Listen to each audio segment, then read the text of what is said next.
hatuam misiang thote num na cherwa mangpa pasianin hamuan na lungmuan na chidam na to namimal khacherun hingumpi in thopa hingpichia ta hen tulai ithei sama bangin COVID-19 second wave in igam ahing nuaya pia na la kinai thei no lo nasep silbol na la maban koima kalkison thei no lo tua bangkom kala khen te ading in dam mohita na zia lungkham na nasep te zia lungkham mangban na tua yum di unjong king tar boya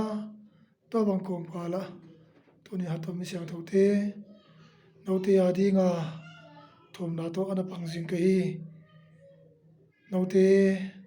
nasem na waing hoya namaban kalsuna te hoina dinga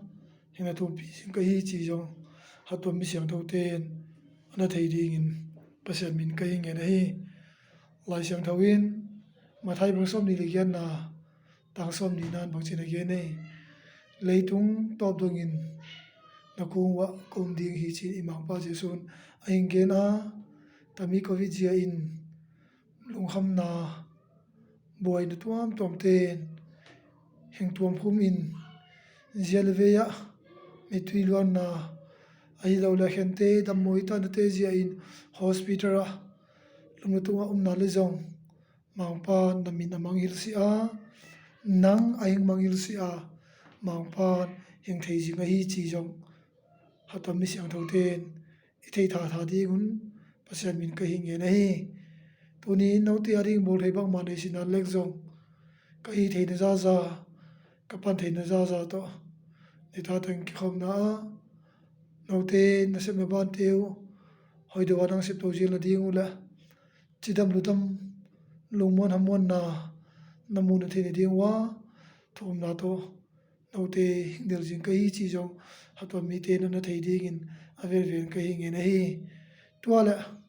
koi to bang lungkham ma mangbang ki sa a eyum le ki suang la lo ke in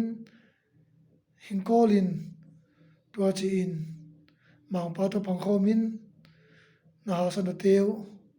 na lungkhom na teu ki kum khomin ithin zan danin thom na do pangkhom ding in hatom mi siang thote